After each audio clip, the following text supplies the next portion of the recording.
Hello and welcome to Market Insights. I am Lavina Emma. This program is your one-stop shop for all things business, capital markets, and commodities in Nigeria. So on today's show, we're setting our sights on the exciting world of agribusiness and food. Nigeria's agricultural sector is brimming with potentials, and with the right approach, it can be a gold mine for investors and entrepreneurs. So on today's show, we will discuss the top opportunities in this industry, from innovative solutions to tackling food waste to unlocking export potential. We will explore the trends that are poised to transform Nigeria's food landscape. So fasten your seatbelts and get ready for a journey into the future of food and agriculture in Nigeria. So my guest this morning to discuss the agribusiness industry and food business opportunities in Nigeria is Steve Okafor. He's the MD/CEO of Kofana Securities and Investments. He's joining us via Zoom. So are you with us now, Mr. Steve Okafor? Yes, I'm with you. Good morning. Good morning and welcome to Market Insights. Yes, good morning. Okay, so how are you doing this morning? Great, I'm good. I'm good. And how are you? How is Lagos? It's good. How about you? It's great, great. Okay, so we're talking about the biggest challenges that we all know that Nigeria's agricultural industry, it's a very big industry. It has the potential to actually to generate a lot of revenue for this country. But at the moment, we're not really tapping into that potential of Nigeria's agricultural sector. So now, what are the biggest challenges facing agribusiness in Nigeria? Let's start with insecurity. You see, the level of insecurity in Nigeria have actually made it very, very impossible for farmers to access their arable land. You understand? And we also know that there are no good road networks. Okay, it's a big issue for farmers in the rural areas, in the hinterlands, to transport their goods out of the rural areas to the cities. Now, coupled with the fact that PMS, petrol right now is at a price that is almost hitting the roof. So you can imagine where there are good, bad road networks and the farmers have to contend with high transportation. So it's a big issue, really. If you look at it, for me, these are the devils bedeviling. That is the biggest issues facing agriculture in Nigeria. We're looking at insecurity, we're looking at bad road networks, and we're looking at high cost of transportation. I don't want to bring in the area of capital, high cost of capital right now, based on the current monetary policy rate, which is going to make it worse or more difficult for farmers to access capital. But just these areas, I think we can also look at, okay, CBN is doing something to possibly cushion the effect of capital by doing some of these agricultural palliatives that will go down to farmers and then help them to the pets. Insecurity, bad road network, and then high cost of transport are big issues in agriculture in Nigeria.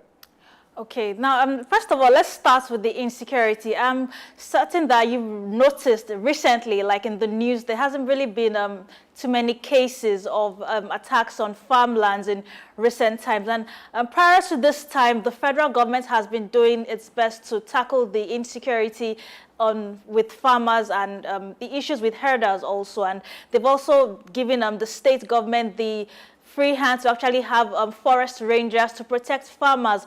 So I believe some of these measures have also helped farmers because we haven't really been hearing too many cases of farmers being attacked on their farmlands as it was in the past, as often as it was in the past, actually.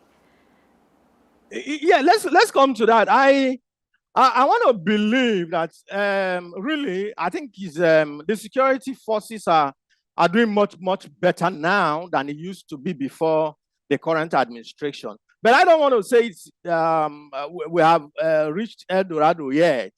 I still believe that I think there is a little bit of underreporting of what is happening in the middle belt and up north. There's a little bit of underreporting. That does not remove the fact that the security forces are not doing something, but I think they need to do more because I'm still aware that there are some communities where farmers have to pay a little bit of tax to enable them access their farmland. And up till now, that information is still valid. Most people are still paying small taxes to access their farmland. And the security forces have not done anything yet about it. Even as last week, we also heard a little bit of communal disturbance in the middle belt. So, but all the same, let's not use that to disqualify what the security forces are doing.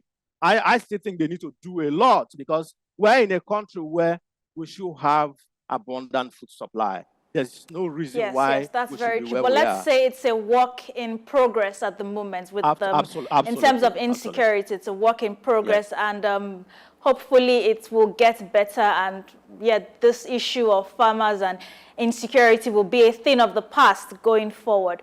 Okay, now the price of petrol, yes, it's been on for a long time. A lot of people have been complaining about the price. It varies from state to state, but I believe with the use of Dangote refinery and also the Port Harcourt refinery, these refiners will soon start working. And yes, for example, Dangote refiners will soon start refining the crude oil, so we don't have to start importing petroleum again, and that could help to also reduce the price of petrol. So that too is also a work in progress. Yes, we know the price of petroleum right now is quite high for most motorists and transporters. They've been complaining about it. Yes, agreed. But in the future, with more refineries working in the country, it's not going to be this high again. We believe the price might actually come down. So your thoughts on this, Mr. Okafor? Yes. You see the reason why PMS, the price of PMS is high in the past. Let me use the word in the past because I'm still among those that fall into the doubting Thomas until we start getting the supplies from Port Harcourt refinery and Dangote refinery. I am still keeping my fingers crossed. You see, on the part of we know that what we're told in the past is that landing costs is the reason behind the high price of PMS. Now, if these refineries are working here and the crude is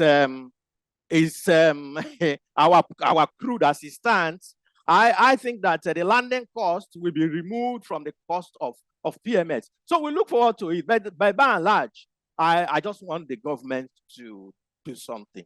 Let the award be their bond. Let's say a situation where we say, look, the Dangote refinery is going to start, supplying to the domestic market at a particular time, and let it be met.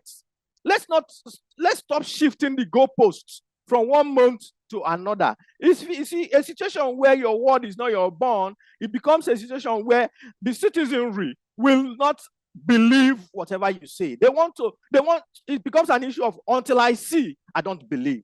You understand? So Port Harcourt refinery, they gave us that news a long time ago. They made the lighted light, put up light there, show that it's working, that it will start pumping very soon. We are still on the grounds of hearing that, it will happen next week, it will happen 2 weeks from now.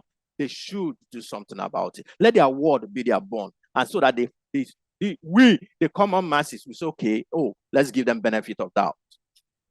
Okay. Well, it will happen soon. Okay, now the bad road networks. Yes, this has been a very serious issue going on for a long time.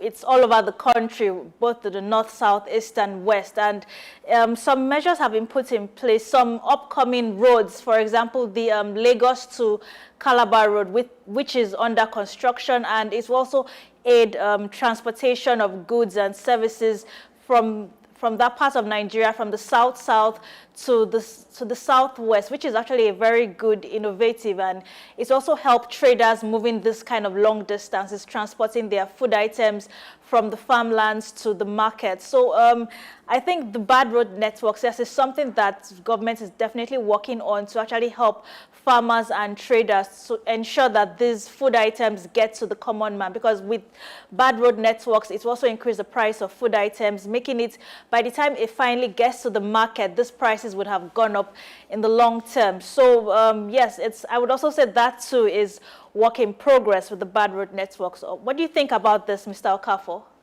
Yeah, I don't want to, I'm happy that with your positive attitude towards these issues is a nice one, because we all should adopt that same positive approach. But I think I want to blame the state governors a little bit. Let's not throw the blame entirely on the federal government. I stay in Port Harcourt. From Port Harcourt to Aba on a normal day is not more than 45 minutes drive on a normal day. When I mean on a normal day, even riding at less than 100 kilometers per hour, even giving the little hold up you may meet here and there, that is what I mean by on a normal day. Now, they allowed, it's not just the federal government. Currently, the governor of Abia State is doing remedial work on that road. This is what I expect the state governors to do. Do remedial work. When you see, during the time of Jonathan, I know that yes, a lot of the governors, a lot of them tapped into that incentive he gave to them. Walk the road, bring your cost to the federal government. They overinflated it. You understand? Let's for once do things in such a way that we show that we want the common man to smile.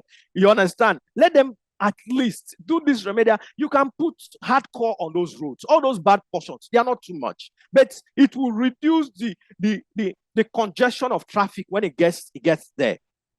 We are not asking for too much. The Nigerian populace is not asking for too much. We are asking for the very bare minimum that will enable us to sustain ourselves and survive. Moving from Aba to Port Harcourt shouldn't be a Herculean task. It shouldn't be a situation where we spend 2 hours on a 45 minutes drive. The governors can do something. Let them challenge the federal government, and let's see whether the federal government will not feel ashamed and then change the narrative. Okay. Hopefully they will. And finally, you mentioned high cost of capital.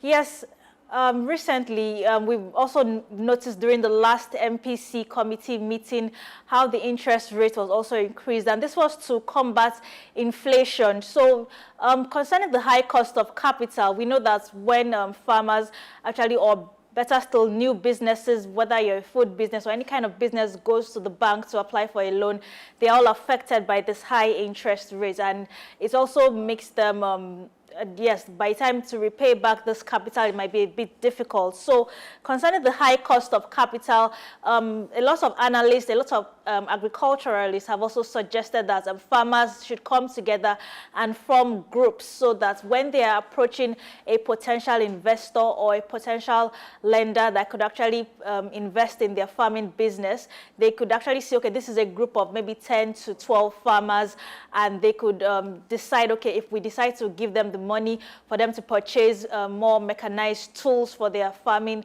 and to get more fertilizers, they would definitely repay between a certain period, not too long before they will get their returns back. So I would say to actually combat this high cost of capital, yes, farmers and also traders coming together in groups can actually solve this issue better, as opposed to just one individual going to the bank or going to any potential investor to get the loans for their business. So what do you think about this, Mr. Okafor? Yeah, you see, the CBN did a few. In fact, it's not a few. They've had initiatives to help farmers. Okay, and I know that in the last count, billions of naira have been spent on it. I think the farmers also needs to show a little bit of sincerity. CBN on its own part needs to audit these loans they have given to farmers to know who are those defaulting.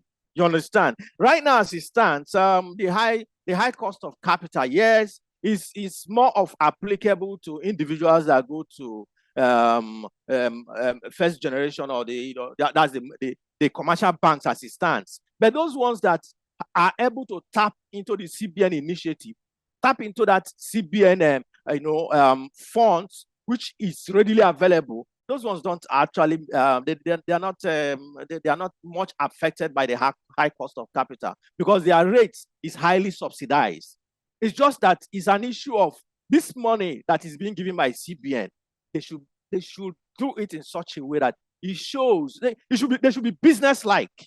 We are giving you 1 million naira for a particular for cultivation of a particular crop item. At the end of the 1 year, what comes out from your farm?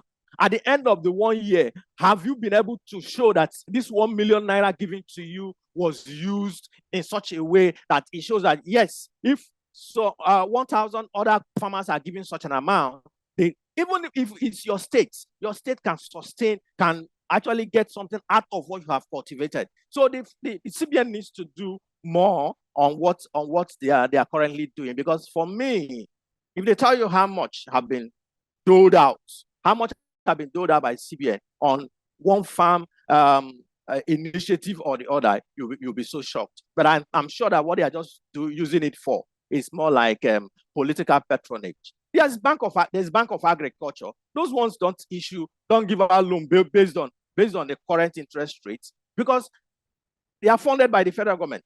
You understand? So that's why I said high cost of capital, in a way that is more applicable to maybe some small time farmers. But like you said, if they form a group, they'll be able to meet those conditionalities placed by Bank of Agric and CBN. If they form a cooperative, they will be able to meet those conditions, and they will possibly get funds at a cheap rate. But I think they need to show, the farmers need to show sincerity. Whichever funds you have collected from CBN, please make good use of it. Don't use it to go and start getting what you call chieftaincy titles in your villages. And at the end of the day, CBN will be pursuing you from one place to another. We also have Mr. Ayegbeni Kanabe. He's an economist and investments banker and also a stockbroker.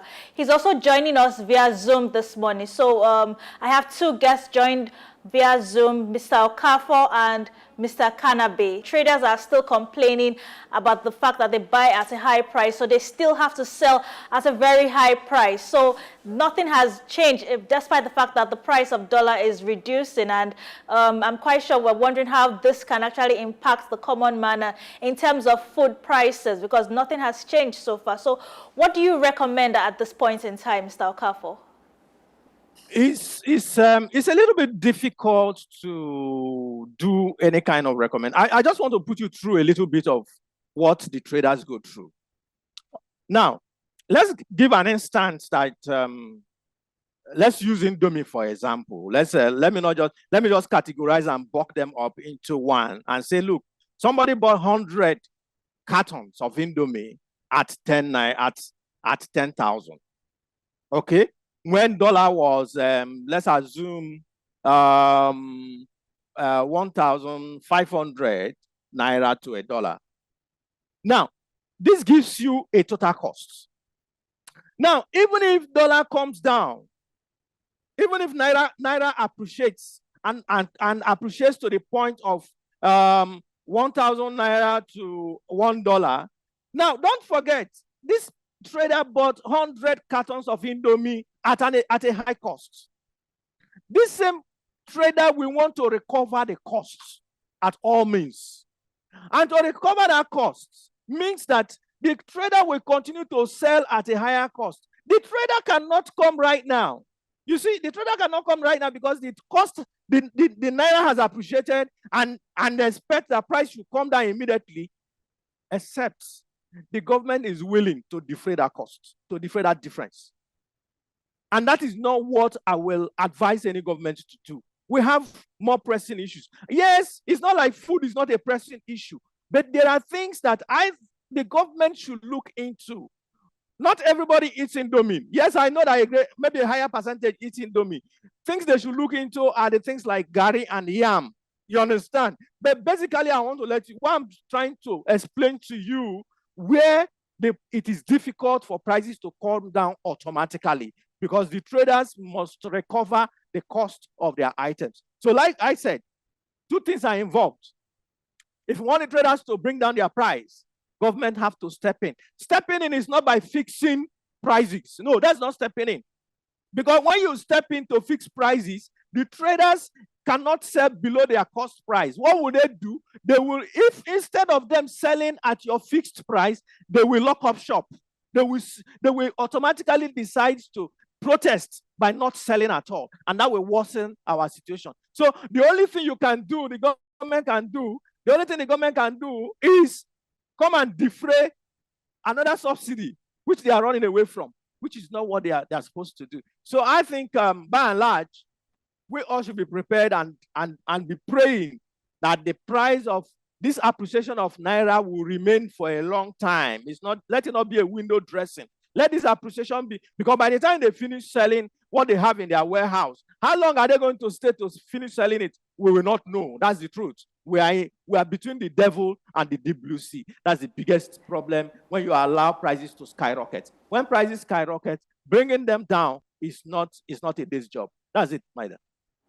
Okay, yes, I understand. Yes, bringing them down is not a day's job at all. Yes, we're actually looking at a gradual process by which these prices can come down. But some state governments are actually trying to cushion the effects of this food inflation. For example, the Lagos state government created the Sunday market that operates a 25% discount on most food items, staple food items that are needed in homes, like rice, beans, gari, tomatoes, pepper, a crate of eggs, bread, food items that are used in most households, actually. So these food items are sold at a 25% discount. So that's just one of the ways state governments are trying to ease up this hardship for Lagosians, to start with, first of all. But for other state governors, actually, I'm quite sure in their own little way, they're doing their own things. But this feat has been celebrated by the Lagos State indigents and Lagos State people for creating this Lagos State Sunday market every Sunday at 25% discounts for most of these food items that are sold at very high prices. So what are your thoughts on this, Mr. Okafor? Like I said, you see, what they have done, this 25% discount that you are enjoying, what the government did was to call the traders and say, see, what's your cost for these items? They will put their costs. Now, if you have to give 25% discount, what price will you sell? So they came in and defrayed. That's the subsidy I just mentioned about. They defrayed that cost. No trader will want to sell at less than cost price. I'm telling you. So they defray that cost, and then so the government, and that is why you see it is not widespread. Aside from Lagos State, which other state is doing that?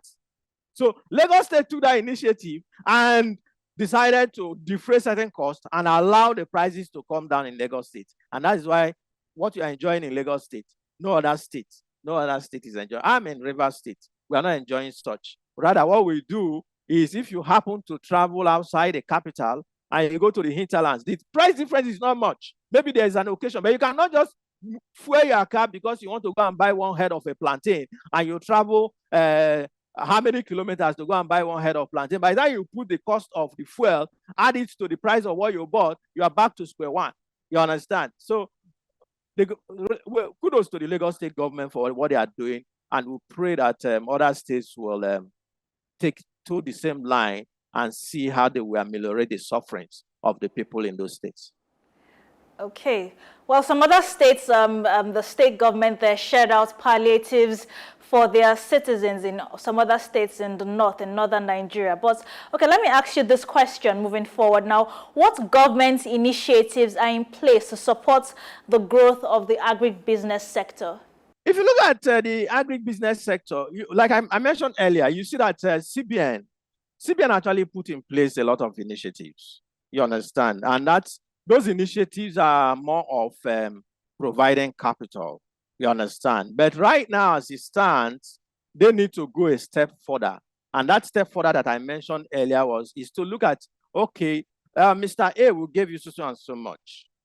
At the end of this period, what have you been able to produce from what the money we gave to you? You understand? That is what I call auditing what they have actually done.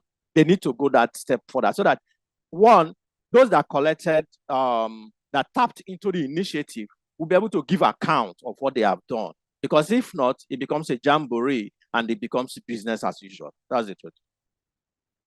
Okay, yes, I understand what you're saying. I also have a second guest joining me via Zoom, Mr. Ayegbeni Kanabe. He's an economist, an investment banker, and also a stockbroker. So, are you with us this morning, Mr. Kanabe? Very well. I've listened carefully to the program from the beginning. Thank you for joining us this morning. So, okay, let me ask you this question now. How can we bridge the gap between small-scale farmers and large markets in the country? Wow. Beautiful. Several ways. You create the enabling environment required by the small-scale businesses to be enhanced. If you do that, you bridge the gap. How do you enhance it? The infrastructural decay that we talked about repeatedly. I listen carefully to your guests who are talking about infrastructure, the good roads, the basic things that are required for the small scale businesses to perform and do well must be produced by government. We are talking about good roads, power supply. If all these are put in place, you will see that the gap between the small scale businesses and the large businesses will be bridged in no time. Thank you.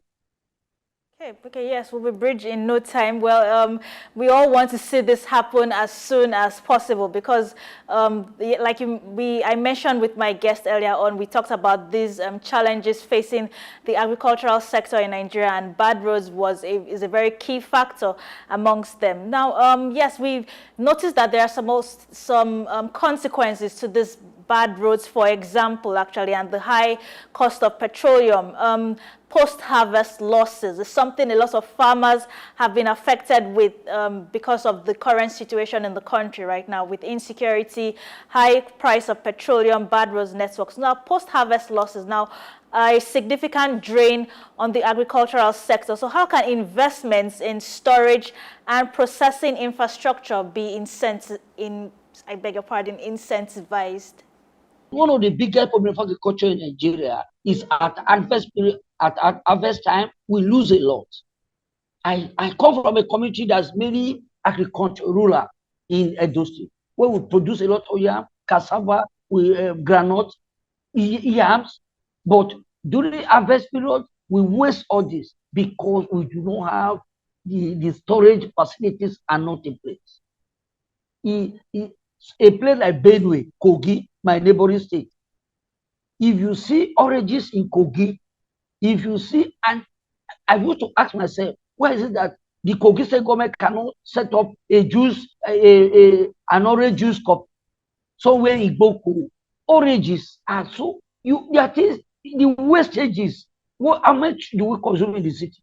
It's a few one we're able to bring from the rural area to the cities that we talk about. It's one of the reasons why transportations are high. The yam they produce in Taraba, in Nasarawa, in Ogoja area of Kosiba, in Benue, if they bring that yam to Lagos, to major city centers in Nigeria, the price will come down. How do you bring them? The bad roads come again. The cost of transportation coming again. Where we talk about energy. So if you put all this in place, if you allow the government to set up this storage thing, preservation, how to set up silos where you can keep agricultural produce at the time of harvest so that they can be used at any other time or bought at a cheaper rate is good. The government must encourage. There's nowhere you don't need government encourage. If you travel to this country and see where the America harvest rice and keep, even the oil that they import, they have their own, but they keep it for the future. The rice you produce, the Thailand rice, if you travel to Thailand and see where they keep rice, the rice we eat in Nigeria probably would have produced like 5 or 6 years ago.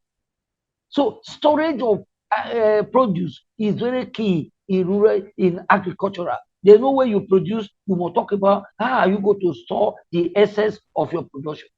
How do Thailand become one of the biggest rice exporter in the world? Is because they produce rice at a large quantity and they have capacity to store it. If you produce, you cannot store. It's as good as not producing because the one you can produce, you can consume at that particular time is small. So anytime agricultural agricultural produce is harvested, we must talk about the storage facility to keep some of those produce for the future. Thank you. Okay, let me move on to Mr. Steve Okafor now. We have, there have been cases of, Mr. Steve Okafor, are you with us? I'm with you. Okay, so there have been cases of wastage and excess production, not necessarily excess production, but in terms of the inability of these food items, these harvested crops to get to the urban centers and also to larger markets for them to be sold. It's been a bit difficult for farmers and also other food producers. So now, would you actually suggest more silos or more large storage facilities for our food items like yam, tomatoes? Yes, for rice, we already have that, but food items like yam and tomatoes, to prevent this wastage, which has been going on for quite some time now, would you actually recommend that more the government should invest in that for farmers in the country? Yes, seriously speaking, it's something that I strongly believe that the state governors can actually do. Now, like Mr. Ayegbeni mentioned, rightly pointed out, there is no, in fact, if you go to most advanced countries, that is how they encourage their farmers and those that are into agric. That's why they are able to produce and then, have enough to even that is, give as aid to the poor countries. The state governors can actually do this. And not just setting up, they can tap into the capital market. Most of them come to the market, to the capital market to raise bonds for road construction. I'm not against it. But you see, this is also something they can do. You understand? They can come to the market, raise funds to create these storage facilities because it's capital intensive. Individual farmers cannot do it. But if the state governors do it for them, and then they charge them a little stipend for storing it for them, just like the other guests rightly pointed out, it will have enough storage that will last us all the year round. Because what we do in Nigeria right now is we enjoy fruits seasonally. If it is time for mango, it is all over the place. The price will hit rock bottom. You understand? And there's so much wastage. But then, immediately it is off season, you no longer see mango. The same thing with orange. The same thing with garden egg. There comes to a time, if you want to buy garden egg, it's as if you are looking for gold. You understand? Because immediately it's within the season, everybody harvests and push it out. Nobody stores. Once it's off season, it's no longer available. So we cannot overflog the fact that there's need for storage facilities. The only thing we are looking at is that how do we achieve those storage facilities? It should not be left to the farmers.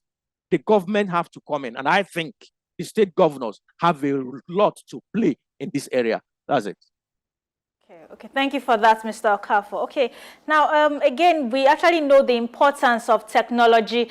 It aids farming, especially it helps to make harvesting crops, planting crops, preventing insects and other kinds of insects to attack the crops, actually. So now, how can technology be leveraged to improve efficiency and productivity in the food industry? Now, before this food is manufactured, the raw food items that, for example, things like orange juice, before they actually harvested from the farm and taken to the industry that would turn it into orange juice. Now, while they are still on the farmlands, we actually need to have more mechanized tools to aid the farmers' production. So I'm sure you heard about the governor of Niger State, how he purchased over 200 tractors to aid farmers in his state. So don't you think we need more technology, more mechanized farming tools across the country to aid farmers, to also help in delivering more food production for them and to also feed the nation in larger quantities?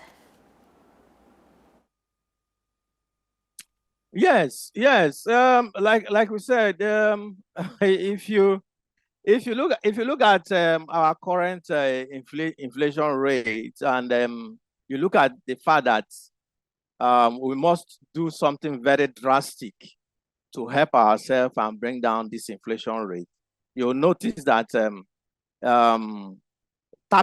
talking of mechanized farming is one of the best ways to actually produce these things in large quantity.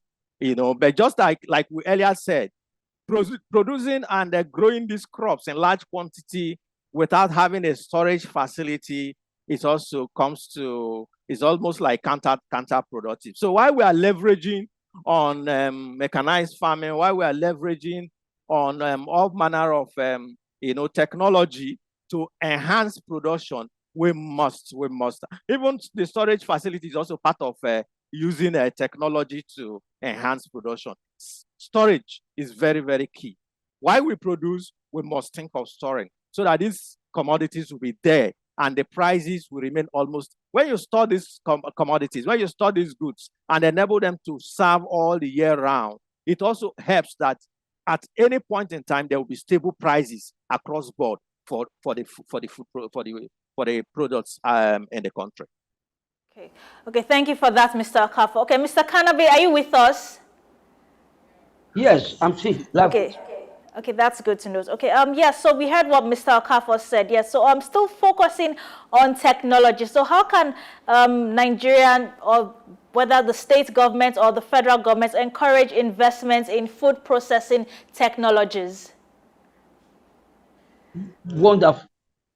As Mr. Okafor noted, the state government can take on that responsibility.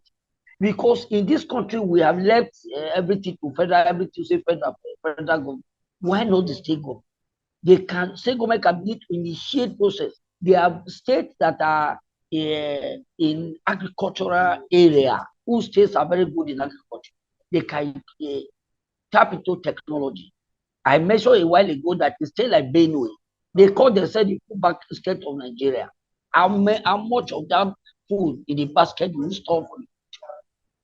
When orange is in vogue, you go to Benue, you saw orange. When yam is there, but the yam is cheaper in any way Benue say than Gari. After a while, when the yam goes, nobody will see yam in Benue again. So they can get tap into technology for storage facilities. They can approach the capital market. They can build them for farmers to use. They can generate one from it to get farmers to tap into it. So they can encourage farmer. If they get farmer to say produce more, we have a place for you to store. Whatever you have in excess, the state government will help you to store. If they put that out to people, you see production will double. Because most of the problem of farmers is say, we go to keep wholesale. So whatever they harvest, they sell at a giveaway so that it will not get spoiled. It's a big problem in agricultural area in Nigeria. As somebody like me, I've traveled around and see this to myself, especially the small scale farmers. So technology can actually play a role in such a way that when they tap into those storage facilities, they will get a correct farmer to produce more. You have a place to store the excess they have for the future consumption.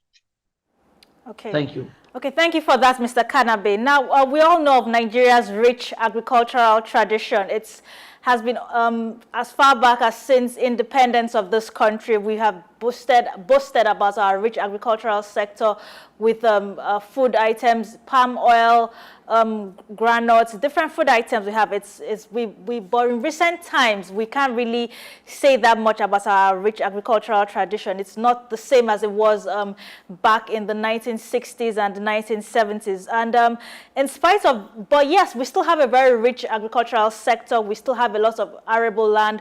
We can comfortably plant food crops and yield a lot of harvest. So, but in spite of all this, Nigeria still imports a significant amount of food items, such as wheat. For example, wheat, we still import that.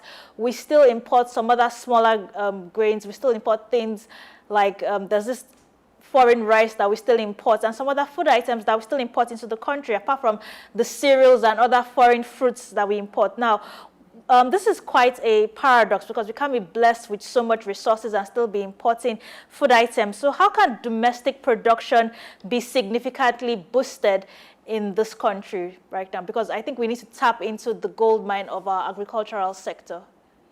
Yes, Mr. Kanabe. Okay, beautiful. Government will always intervene, creating the enabling environment. We have dwelled on that extensively. How do you create an enabling environment?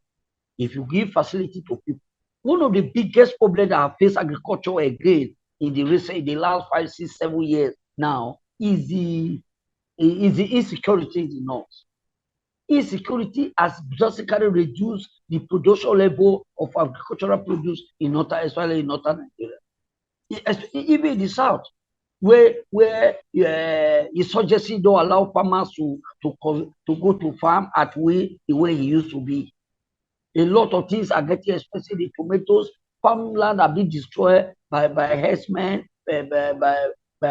by insecure, by insurgents guys, and they don't allow farmers to do the job the way they used to do. So if government solve that insecurity problem, there's a particular state in the north, I guess in Borno, where the government is particularly begging farmers to go back to farm.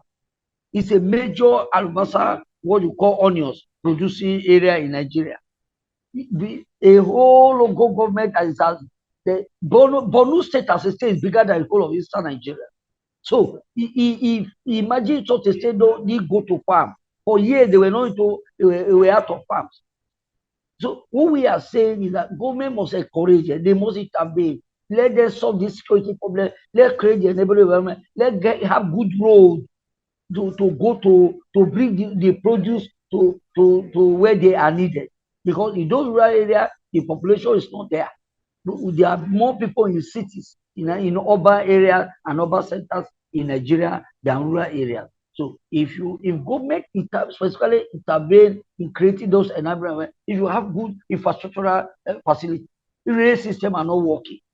Imagine getting things, convening people said, or convening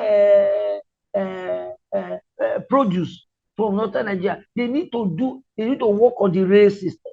Other than the rail say good road, infrastructural decay, vehicular movement. This to make the country movement become simple. The way you see it in elsewhere in Europe.